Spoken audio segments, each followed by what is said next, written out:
Nagpatuloy ang kabanata sa pagsilip ng Nobunaga at Hinray sa isa sa mga silid ng hideout ng Haley family. Sa loob nito, nakita nila ang laundry room ng grupo at mukha itong abandonado. Nag-aalala si Nobunaga na baka kaya walang tao sa hideout ay dahil kasabwat din ng Haley ang pasahero ng barko na una nilang pinapasok sa room 3101. Pagkatapos ay binalaan nito ang kanyang mga kapwa-miyembro sa kanilang pagdating. Sinabi ni Hinray na maaari din namang hindi kasamahan ng Haley ang pasahero at imbes na paslangan nila ito sa lugar na kanilang kinatatayuan ay tinali na lamang nila ang lalaki at ikinulong kung saan.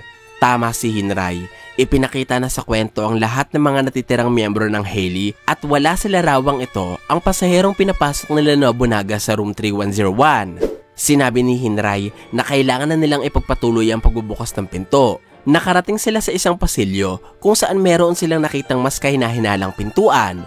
Sinabi ni Nobunaga na kapag hindi nagbukas ng pinto, nangangahulugan na ito ang silid na hinahanap nila at mapanganib ang nasa loob nito. Tinanong naman ni Hinray kung anong ibig sabihin kapag nagbukas ang pinto. Sumagot si Nobunaga sa pagkasabi na maaaring ito ang kwartong hinahanap nila at mas matinding panganib ang meron sa loob nito. Inihanda ni Nobunaga ang kanyang aura habang si Hinray naman ay itinulak na ang pintuan. Ang paliwanag ni Nobunaga ukol sa pagiging mas mapanganib ng nakabukas na pintuan ay kapareho ng pagiging mas mapanganib ni Hisoka na naglalakad lamang ng kalmado sa Tier 3 at hindi nagtatago sa Phantom Troop sapagkat alam nitong kayang-kaya niya ang spiders.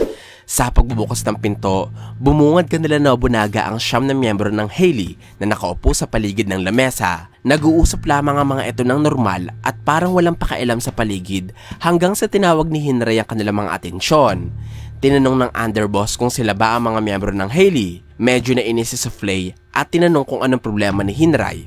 Pagkatapos ay bumalik ito sa pakikipagkwentuhan kay Terebellum na para bang wala silang pakialam sa dalawa nilang kalaban na nasa tapat ng silid.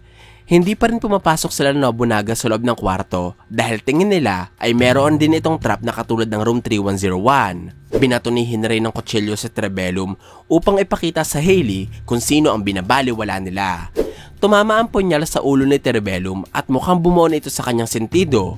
Ngunit mukhang hindi ininda ni Terebellum ang pag-atake sapagkat nakatayo ito mula sa pagkakaupo ng normal at walang problema.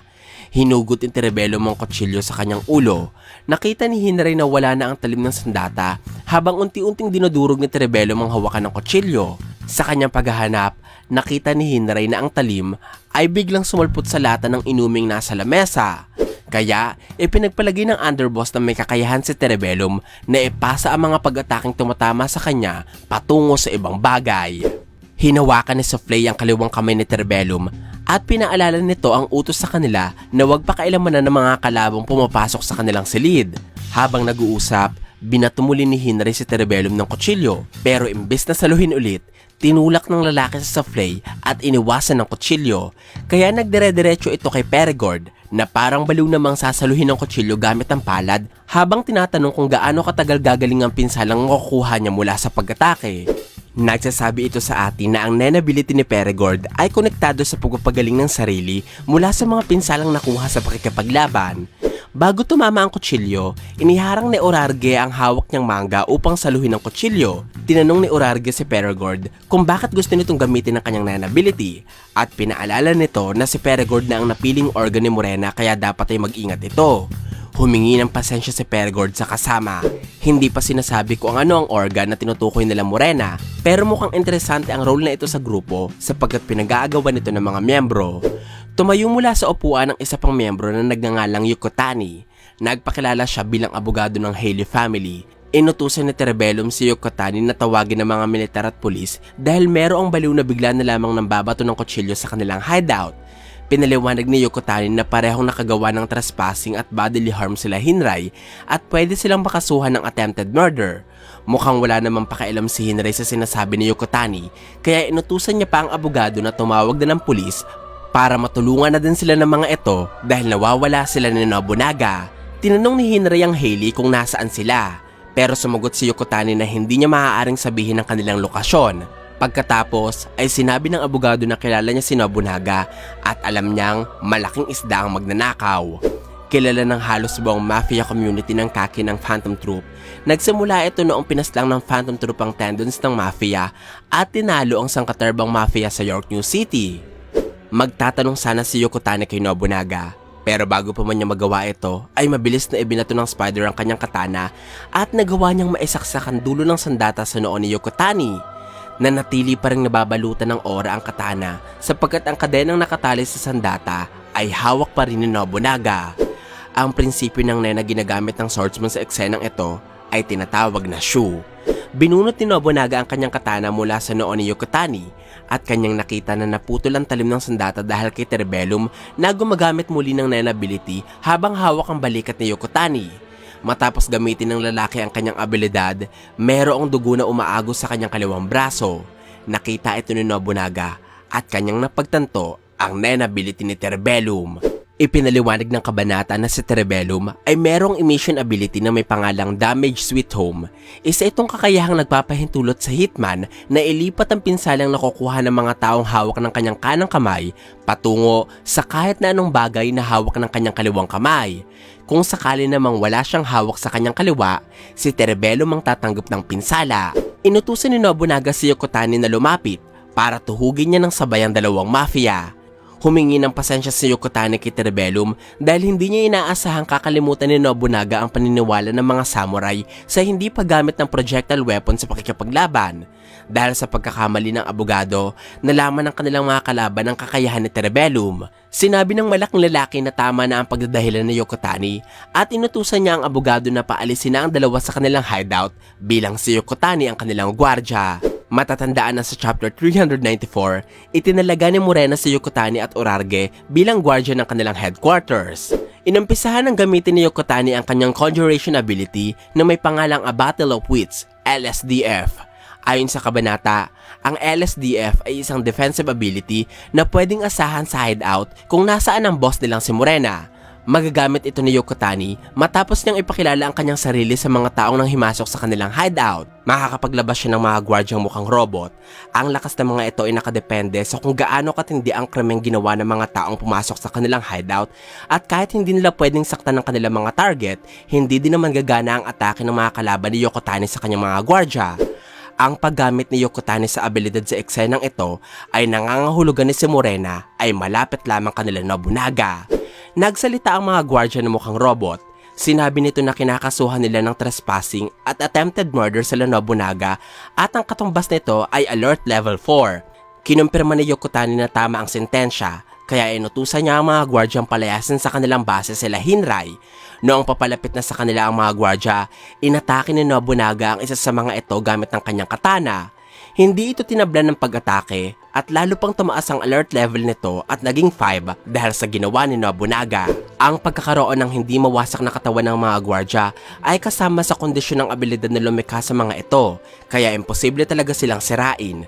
Sa madaling salita, ang maaaring paraan lamang upang mawala ang mga gwardya ay patayin ang mismong gumagamit sa mga ito na walang iba kundi si Yokotani.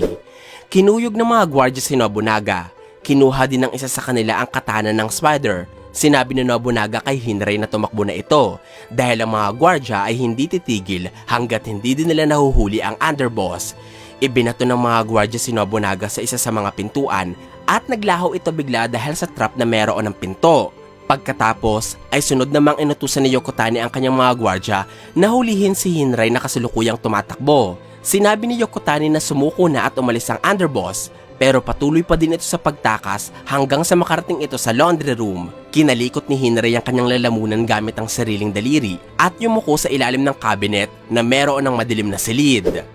Ipinasok ni Hinray sa bibig ang kanyang kamay upang maisukan niya ang transmitter na nilunok niya ng buo matapos itong gawing tulya. Lumipat ang eksena kay Nobunaga na bumalik sa room 3101. Napagtanto ng Spider na ang pagpasok sa pintuang nasa hideout ay magbabalik sa kanya sa room 3101. Ibig sabihin, malaki ang posibilidad na meron pang pintuan sa hideout ng Hailey na ginagamit ng mga miyembro bilang lagusan para makalibot sila sa barko. Maya-maya, sumulpot na din si Hinray sa tabi ni Nobunaga. Tinanong ng Spider kung nagawa ba ni Hinray ang kanilang plano. Kinumpirma ito ng underboss sa pagkasabi na sa tingin niya ay hindi na mapapansin ng Hailey ang transmitter. Matatandaan na ang transmitter ay merong receiver na kasulukuyang hawak ngayon nila Finks at Phaeton. Sinabi ni Hinray na hindi niya na magagamit pa ang kanyang nenability sa loob ng isang araw, kaya susuportahan na lamang niya sila Nobunaga sa ibang paraan. Susubukan niyang humanap ng mga taong nakakakilala sa mga miyembro ng Hailey na kanilang nakasalamuha, at susubukan niya ding paliitin ng mga lugar na pwedeng puntahan ng Hailey sa loob ng barko. Sumang-ayon dito si Nobunaga, at sinigurado naman niya na ang Phantom Troop na ang bahala sa paghahanap ng hideout gamit ang receiver. Sa laundry room ng hideout, ipinakita ang transmitter na nasa anyo pa rin ito bilang tulya. Nakatago ito sa ilalim ng mga cabinet at patuloy na naghahatid ng lokasyon sa Phantom Troop. Sinabi ni Hinray na umaasa sila kay Nobunaga at pinaalala din ito sa Spider na kahit mukhang mga buguhan ng Hailey pagdating sa Nen, kailangan pa din nilang maging maingat sa kanilang mga kilos dahil hindi nila alam kung anong kayang gawin ni Morena at kung anong ibig sabihin ng organ na sinabi ng isa sa mga miyembro kanina. Sumang-ayon si Nobunaga at sinabi niya pa na kung sino man ang nagpapagalaw sa lahat ng kilos ng Hailey, masasabi niyang hindi ito tanga o walang alam sa kanilang ginagawa. Sa paghihiwalay nila Hinray at Nobunaga, natapos ang chapter 399 ng Hunter x Hunter. Mahahanap na kaya ng Phantom Troop ang lokasyon ng Hailey?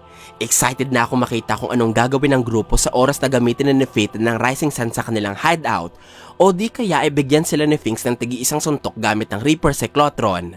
Magiging matindi ang mga susunod na laban sa kwento, kaya huwag niyong papalagpasin ang mga bagong kabanata ng Hunter x Hunter.